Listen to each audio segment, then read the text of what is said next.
কবরের ভিতর থেকে যখন তক্তা সরাইলাম, তক্তা সরাইয়া দেখি এই কবরের ভিতরে যেই লাশটা আছে, এই লাশটার ভিতরে মানুষের কোনো চিহ্ন নাই। এই কবরের ভিতরে শুধু একটা কঙ্কাল পড়ে আছে। এই কবরের ভিতরে শুধু একটা কঙ্কাল পড়ে আছে। আমি যখন আর একটু ভালো করে নজর করে দেখি, ওই কঙ্কালের মাথার কাছে ইঁদুরের চাইতে একটু বড়, বেজির চাইতে একটু ছোট এইরকম একটা প্রাণী ওই কঙ্কালের মাথার কাছে বসে আছে। আমি লক্ষ্য করে দেখি এই প্রাণীটাকে আমি জীবনেও কোনোদিন দেখি নাই। এই প্রাণীটা যখন ওই কঙ্কালের মাথার কাছে, যখন মাথার মধ্যে, যখন কঙ্কালের মাথার মধ্যে যখন এই প্রাণীটা যখন কামড় মেরে দেয়, আঘাত করে দেয়, সঙ্গে সঙ্গে পুরা কবরস্থানটা থর থর করে কেঁপে ওঠে। আর এই কঙ্কালটা থর থর করে কেঁপে ওঠে, আর করমর করমর করে আওয়াজ চলে আসে। এইবার যুবকটা ডাক দিয়ে বলতেছে, হুজুর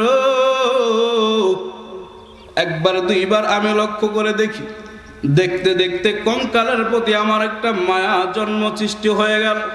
আমার যখন কঙ্কালের প্রতি যখন মায়া হয়ে গেল, আমার হাতের ভিতরে অবশ্য রাইফেল ঝুলানো। আমি ইচ্ছা করলাম এই কঙ্কালটা বাঁচানোর জন্য আমি আমার রাইফেলটা ত্যাগ করলাম। আমি এই প্রাণীটাকে ফায়ার করব, গুলি করে মেরে ফেল দিব। হুজুর, আমি যখন আমার এই রাইফেলটা যখন ত্যাগ করলাম, আমি গুলি করে দিব, হঠাৎ করে লক্ষ্য করে দেখি এই প্রাণীটার সঙ্গে সঙ্গে ওখান থেকে উধাও হয়ে গেছে, উধাও হয়ে গেছে। আবার যখন আমি কবরটা আগের মতো ঢেকে যখন উঠে চলে আসলাম, আবার কিছুক্ষণ পরে আবার করমর করমর করে আওয়াজ চলে আসলো। আবার যখন আমি কবরস্থান খনন করলাম, আবার লক্ষ্য করে দেখি ওই প্রাণীটা আবার কঙ্কালকে আঘাত করে। আবার যখন আমার রাইফেলটা ত্যাগ করলাম, ওই প্রাণীটাকে গুলি করে মেরে ফেল দিব, সঙ্গে সঙ্গে আবার উধাও হয়ে গেল। আবার যখন কবরটা ভালো করে চলে আসলাম, কিছুক্ষণ পরে আবার করমর করমর করে আওয়াজ চলে আসলো, হুজুর।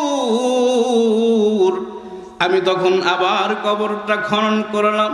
এইবার লক্ষ্য করে দেখি আগের মতো ওই কঙ্কালকে আমার ওই প্রাণীটা আক্রমণ করতেছে। আবার করমর করমর করে আওয়াজ চলে আসলো। এইবার সিদ্ধান্ত নিলাম এই প্রাণীটাকে যে করেই হোক আমি মেরে ফেল দেব। এইবার যখন আমার রাইফেলটা যখন ভালো করে তাক করলাম, তখন আমি লক্ষ্য করে দেখি এই প্রাণীটা ওই কঙ্কালকে আঘাত করা বাদ রেখে এই প্রাণীটা বড় বড় চোখ করে আমার দিকে তাকায়া রইছে। এইবার যুবকটা ডাক দিয়ে বলতেছে, হুজুর, যখন কঙ্কালটা আমার দিকে যখন ভয়াবহ অবস্থায় তাকাইছে, তখন আমি ভয় পেয়ে গেলাম। অবশ্য আমার হাতে রাইফেল ঝুলানো, কিন্তু আমার মনের ভিতরে ভয় কাজ করলো। এমন পর্যায়ের ভয় আমি পাইলাম, এই প্রাণীটাকে যে আমি গুলি করে মেরে ফেল দিব, এই শক্তিটুকু আমার হাতে আর পাইতেছি না। তখন আমি কবরটা আবার আগের মতো করে ওখান থেকে পালানোর জন্য দৌড়াইতে লাগলাম। হঠাৎ করে লক্ষ্য করে দেখি আমি যত জোরে দৌড়াই, ওই প্রাণীটাও আমার পিছনে তত জোরে দৌড়ায়। এইবার যুবকটা ডাক দিয়ে বলতেছে, হুজুর, আমি যখন দৌড়াইতে লাগলাম, প্রাণীটাও আমার পিছনে তত জোরে দৌড়ায়। আমার মনের ভিতরে ভয় ঢুকে গেল। আমার মনে হইল আজকে মনে হয় আর আমি বাঁচতে পারবো না। এই প্রাণীটা যদি আমার আঘাত করে সঙ্গে সঙ্গে মরে যাব। এইবার এই চিন্তা করতে করতে যখন দৌড়াইতে লাগলাম, আমি লক্ষ্য করে দেখি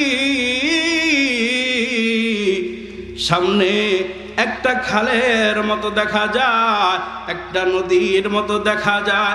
আমি লক্ষ্য করলাম একটা নদী। আমি মনে মনে সিদ্ধান্ত নিলাম, এইটা যে মানের প্রাণী, আমি যদি পানিতে নেমে যাই এই প্রাণীটা মনে হয় পানিতে নামতে পারবে না। সঙ্গে সঙ্গে আমি এই সিদ্ধান্ত নিয়া আমি যখন পানিতে ঝাঁপ দিয়ে যখন নেমে গেলাম, হুজুর আমি যখন পানিতে ঝাঁপ দিয়ে যখন নেমে গেলাম, আমি লক্ষ্য করে দেখি হ্যাঁ হ্যাঁ এই প্রাণীটা পানিতে নামতে পারে না। সুবহানাল্লাহ। আমার ভাইজান, আমার বন্ধুগণ, এইবার যুবকটা ডাকতে বলতেছে, হুজুর ওই নদীর ভিতরে, ওই খালের ভিতরে বেশি পানি ছিল না, আমার গিরা পর্যন্ত পানি ছিল, কিন্তু লক্ষ্য করে দেখি আমি যখন পানির ভিতরে নেমে গেলাম এই প্রাণীটা পানিতে নামতে পারতেছে না। কিনারে এসে থমকে দাঁড়াইছে। তখন আমার ভিতরে একটু সাহস পাইলাম। আমি তখন সিদ্ধান্ত নিলাম এই প্রাণীটাকে আমি এখন ফায়ার করে মেরে ফেল দিব। আবার আমার রাইফেলটা তাক করলাম। এইবার যখন এই প্রাণীটার দিকে আমার রাইফেল ঝুলাইলাম, আমার রাইফেল যখন তাক করলাম, আমি যখন এই প্রাণীটাকে গুলি করব, লক্ষ্য করে দেখি এই প্রাণীটা তার জিহ্বাটা পানির ভিতরে 2 থেকে 3 সেকেন্ডের জন্য শোয়াইল। যখন 2-3 সেকেন্ডের জন্য এই প্রাণীটার জিহ্বাটা যখন শোয়াইছে, তখন হুজুর তখন এই খালের পানিটা এত গরম হয়ে গেছে, খিচুড়ি পাকাইলে যেমন বলক আসলে টকবক টকবক করে, পুরা খালের পানি, বন্ধুরা আমার নদীর পানিটা সেই রকম ভাবে গরম হইয়া পুরা খালের পানি টকবক টকবক শুরু করে দিল। এইবার যুবকটা ডাক দিয়ে বলতেছে, হুজুর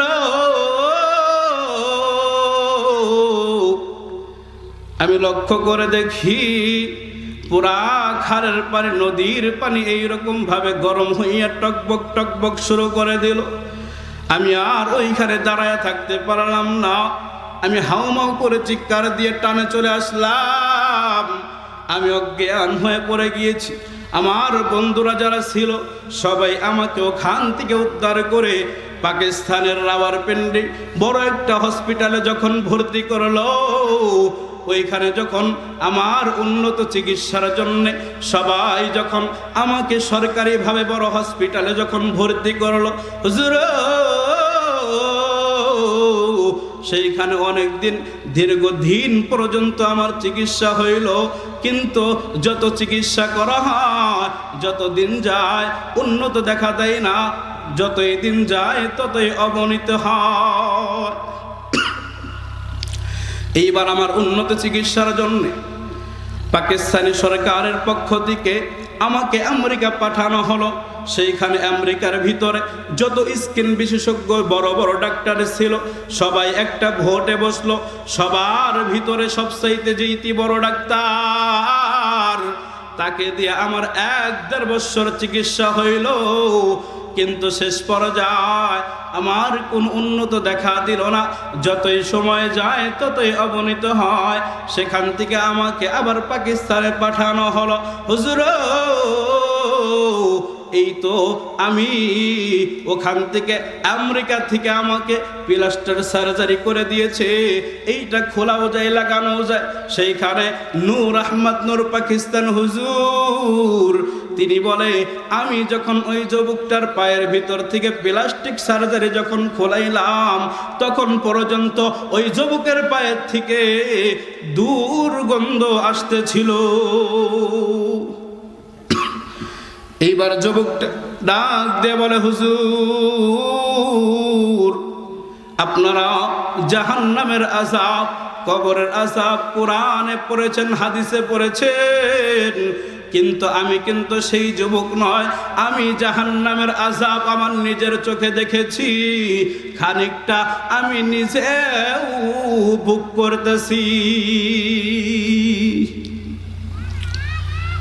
দুনিয়ার ভিতরে আমি আপনি যদি খারাপ কাজ করে যাই, কবরের ভিতরেই ধরা পড়ে যাব। কবরের ভিতরে যদি মুনকার নাকির ফেরেশতার প্রশ্নের যদি জবাব যদি ভালোভাবে না দিতে পারি, কবরের ভিতরে জাহান্নামের ফেরেশতা ঢুকে যাবে। জাহান্নামের ফেরেশতা ঢুকে গেলে আমার আপনার কপাল খুব খারাপ হয়ে যাবে। তার ভিতরে একজন হুজুর ছিলেন, একজন বুজুর্গ ছিলেন, আল্লাহওয়ালা ছিলেন, যার নাম হচ্ছে নূর আহমদ নূর পাকিস্তান। তো নূর আহমদ নূর পাকিস্তান হুজুর তিনি তাবলীগের কাজ করতেন, তাবলীগের দাওয়াত দিতেন। তিনি বলেন, আমি একটা পাকিস্তানের একটা মহল্লায় তাবলীগের জামাত নিয়ে গেলাম। তো সেইখানে তাবলীগে গাছতে যখন বের হয়েছি, তখন মানুষের ধারে ধারে কাজ করে দাওয়াত দিয়ে আমি যখন মসজিদে ঢুকতেছি, তখন মসজিদের পাশেই দেখি কিছু যুবক দাঁড়ায় দাঁড়ায় আড্ডা দিতেছে। তাবলীগে মসজিদে আসে না, আয়সা মহল্লায় মহল্লায় দাওয়াতের কাজ করে না। তো নূর আহমদ নূর পাকিস্তান হুজুর তিনি বলতেছে যে আমি যখন যুবকদের কাছে গিয়ে বললাম, ভাই আমরা তো আপনাদের মসজিদে এসেছি, তো আপনাদের যদি কোনো সময় হয়, একটু সময় যদি আমাদের সাথে দিতেন, তাহলে আপনাদের কাছ থেকেও আমরা কিছু শিখতাম, আমাদের কাছ থেকেও আপনারা কিছু শিখতে পারতেন। তো পাকিস্তান হুজুর বলতেছে যে আমি তাদেরকে দাওয়াত দিয়ে আসলাম, তো লক্ষ্য করে দেখি যে মাগরিবের নামাজের সময় সব যুবকদেরকে ডাক দিয়েছিলাম, এই সব যুবকেরা মসজিদের ভিতরে হাজির হয়ে গিয়েছে। আমার ভাইজান, আমার বন্ধুগণ, নূর আহমদ নূর পাকিস্তান হুজুর তিনি বলতেছে, মাগরিবের নামাজটা শেষ হয়ে গেল। মাগরিবের নামাজের পর আমি যখন সবাইকে সামনে লইয়া কোরআন হাদিসের আলোচনা শুরু করে দিলাম, আরে বন্ধু, নূর আহমদ নূর পাকিস্তান হুজুর তিনি বলতেছে, আমি কোরআন এবং হাদিসের আলোচনা করতে করতে এক পর্যায়ে জাহান্নামের ভয়াবহতা সম্পর্কে আলোচনা শুরু করে দিলাম। আরে বন্ধু, এইবার নূর আহমদ নূর পাকিস্তান হুজুর তিনি বলতেছে যে আমি যখন জাহান্নামের আগুনের ভয়াবহ সম্পর্কে আলোচনা শুরু করে দিলাম, ওই যে যেই যুবকদেরকে দাওয়াত দিয়েছিলাম, সেই যুবকদের ভিতর থেকে একজন যুবক লাফ দিয়ে দাঁড়ায় গেল। তিনি দাঁড়ায় দাঁড়ায় ডাক দিয়ে বলতেছে, হুজুরা, আপনি জাহান্নামের আগুনের ভয়াবহ সম্পর্কে, জাহান্নামের আযাবের ভয়াবহ সম্পর্কে কোরআন এবং হাদিসের ভিতরে পড়েছেন, দেখেছেন, কিন্তু আমি কিন্তু সেই যুবক না,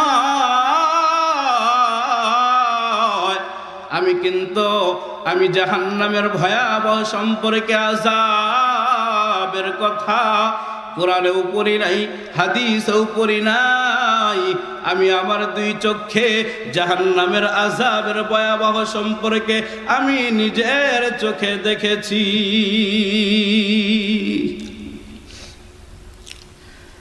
এইবার পাকিস্তান হুজুর তিনি বলতেছে, আমি এই যুবককে লাফ দিয়ে দাঁড়ায় গেলাম।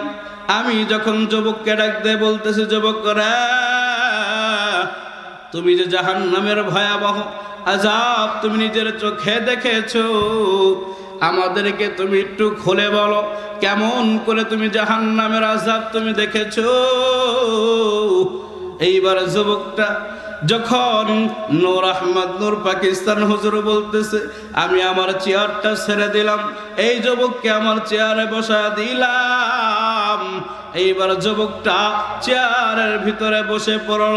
নূর আহমদ নূর হুজুর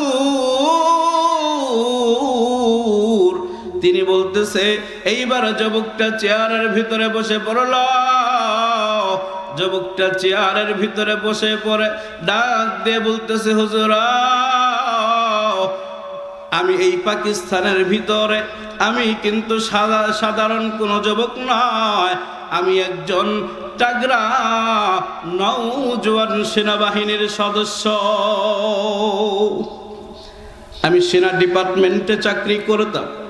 যখন 65 ইংরেজিতে ইন্ডিয়া আর পাকিস্তান বিভক্ত হইল, তখন ওই যুদ্ধের সময় পাকিস্তানের সরকারি কিছু দামি দামি কিছু অস্ত্র হেফাজতের জন্যে পাকিস্তানের রাওয়ালপিন্ডি যে কোনো একটা কবরস্থানের মধ্যে একটা কবরস্থানের ভিতরে পাঞ্চার করে গর্ত খনন করিয়া ওইখানে কিছু অস্ত্র লুকায়া ওইখানে হেফাজত করার জন্য আমাদেরকে কিছু সেনাবাহিনীর কিছু সদস্যদেরকে আমাদেরকে ওইখানে পালাক্রমে আমাদেরকে পাহারা দেওয়ার জন্য আমাদেরকে দায়িত্ব নিযুক্ত করা হইল। হুজুর, আমি ওইখানে দায়িত্বশীল অবস্থায় ছিলাম। আমরা যখন পালাক্রম একের পর এক যখন পাহারা দিচ্ছি, সবার পাহারা দেওয়ার সময় শেষ হয়ে গেল। আমি ফজরের নামাজটা পড়িয়া আমি যখন তাসবিহ হাতে লইয়া আমিও যখন ওইখানে পালাক্রমে যখন আমার পাহারার পালি পড়ে গেল, আমি যখন পাহারা দিচ্ছি, তখন আমি যখন তাসবিহ হাতে লইয়া সামনের দিকে যখন আল্লাহর জিকির করতেছি আর হাঁটতেছি, হঠাৎ করে লক্ষ্য করে শুনি পিছন দিক থেকে একটা কবরের ভিতর থেকে করমর করমর করে আওয়াজ চলে আসলো। একবার, দুইবার, তিনবার শোনার পর আমি লক্ষ্য করলাম এই করমর করমর আওয়াজটা কোথা থেকে চলে আসলো। হুজুর, আমি এক পর্যায়ে লক্ষ্য করে দেখি এই আওয়াজটা একটা পুরাতন কবরের ভিতর থেকে আওয়াজটা আসতেছে। আমি যখন আমার হাতের ভিতরে রাইফেল ঝুলানো, আমি এই কবরের উপর থেকে আমি যখন মাটিগুলো সরাইলাম, কবরের ভিতর থেকে যখন তক্তা সরাইলাম, তক্তা সরাইয়া দেখি এই কবরের ভিতরে যেই লাশটা আছে এই লাশটার ভিতরে মানুষের কোনো চিহ্ন নাই। এই কবরের ভিতরে শুধু একটা কঙ্কাল পড়ে আছে। এই কবরের ভিতরে শুধু একটা কঙ্কাল পড়ে আছে। আমি যখন আর একটু ভালো করে নজর করে দেখি, ওই কঙ্কালের মাথার কাছে ইঁদুরের চাইতে একটু বড়, বেজির চাইতে একটু ছোট এইরকম একটা প্রাণী ওই কঙ্কালের মাথার কাছে বসে আছে। আমি লক্ষ্য করে দেখি এই প্রাণীটাকে আমি জীবনেও কোনোদিন দেখি নাই। এই প্রাণীটা যখন ওই কঙ্কালের মাথার কাছে যখন মাথার মধ্যে যখন কঙ্কালের মাথার মধ্যে যখন এই প্রাণীটা যখন কামড় মেরে দেয়, আঘাত করে দেয়, সঙ্গে সঙ্গে পুরা কবরস্থানটা থর থর করে কেঁপে ওঠে। আর এই কঙ্কালটা থর থর করে কেঁপে ওঠে আর করমর করমর করে আওয়াজ চলে আসে। এইবার যুবকটা ডাক দিয়ে বলতেছে, হুজুর, একবার দুইবার আমি লক্ষ্য করে দেখি, দেখতে দেখতে কঙ্কালের প্রতি আমার একটা মায়া জন্ম সৃষ্টি হয়ে গেল। আমার যখন কঙ্কালের প্রতি যখন মায়া হয়ে গেল, আমার হাতের ভিতরে অবশ্য রাইফেল ঝুলানো। আমি ইচ্ছা করলাম এই কঙ্কালটা বাঁচানোর জন্য আমি আমার রাইফেলটা ত্যাগ করলাম। আমি এই প্রাণীটাকে ফায়ার করব, গুলি করে মেরে ফেল দিব। হুজুর, আমি যখন আমার এই রাইফেলটা যখন ত্যাগ করলাম, আমি গুলি করে দিব। হঠাৎ করে লক্ষ্য করে দেখি এই প্রাণীটার সঙ্গে সঙ্গে ওখান থেকে উধাও হয়ে গেছে, উধাও হয়ে গেছে। আবার যখন আমি কবরটা আগের মতো ঢেকে যখন উঠে চলে আসলাম, আবার কিছুক্ষণ পরে আবার করমর করমর করে আওয়াজ চলে আসলো। আবার যখন আমি কবরস্থান খনন করলাম, আবার লক্ষ্য করে দেখি ওই প্রাণীটা আবার কঙ্কালকে আঘাত করে। আবার যখন আমার রাইফেলটা তাক করলাম, ওই প্রাণীটাকে গুলি করে মেরে ফেল দিব, সঙ্গে সঙ্গে আবার উধাও হয়ে গেল। আবার যখন কবরটা ভালো করে চলে আসলাম, কিছুক্ষণ পরে আবার করমর করমর করে আওয়াজ চলে আসলো, হুজুর।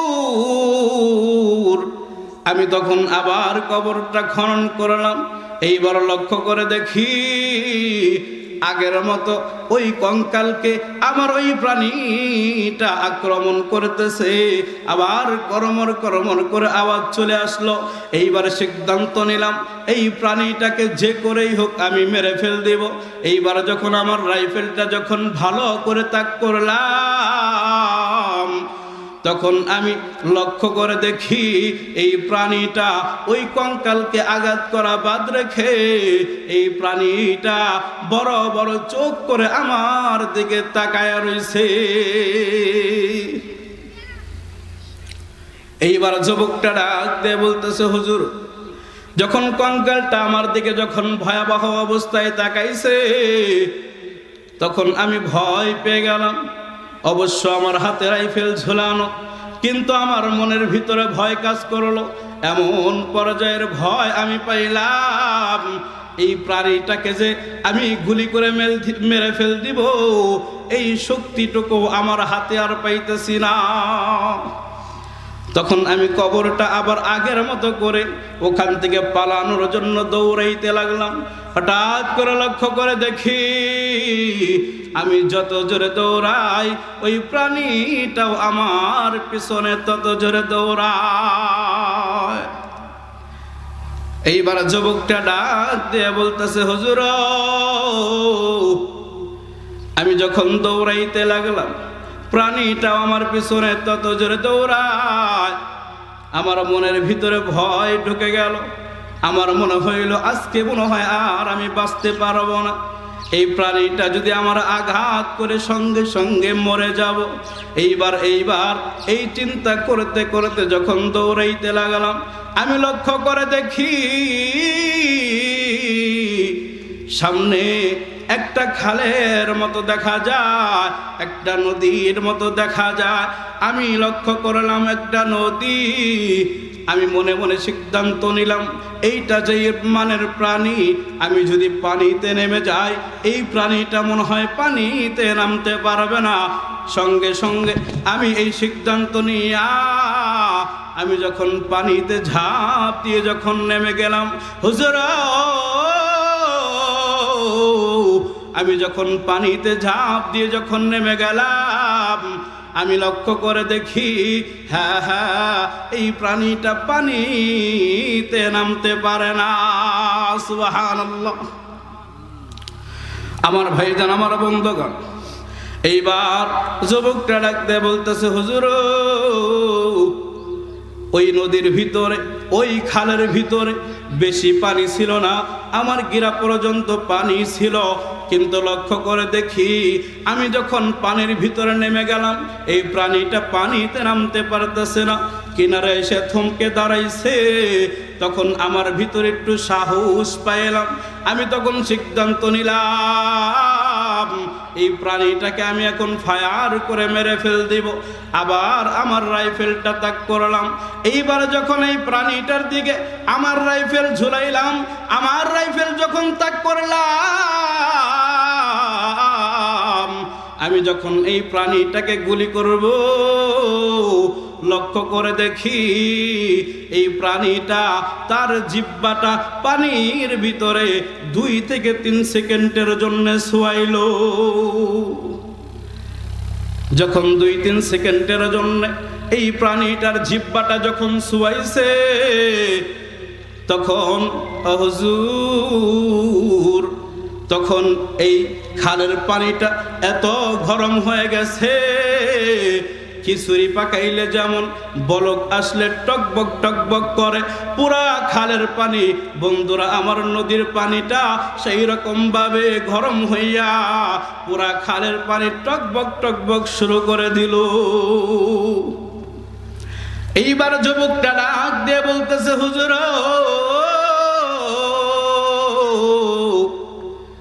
আমি লক্ষ্য করে দেখি পুরা খালের পানি নদীর পানি এইরকম ভাবে গরম হইয়া টকবক টকবক শুরু করে দিল।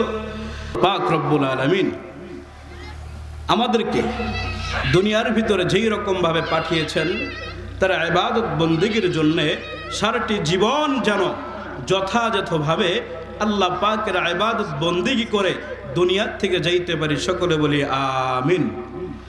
আল্লাহ পাক রব্বুল আলামিন আমাদেরকে কোরআন এবং হাদিস অনুযায়ী জীবন যাপন করার তৌফিক দান করেন। সকলে বলি আমিন। আখির দাওয়ানা আলহামদুলিল্লাহি রাব্বিল আলামিন। আসসালামু আলাইকুম ওয়া রাহমাতুল্লাহি ওয়া বারাকাতুহু।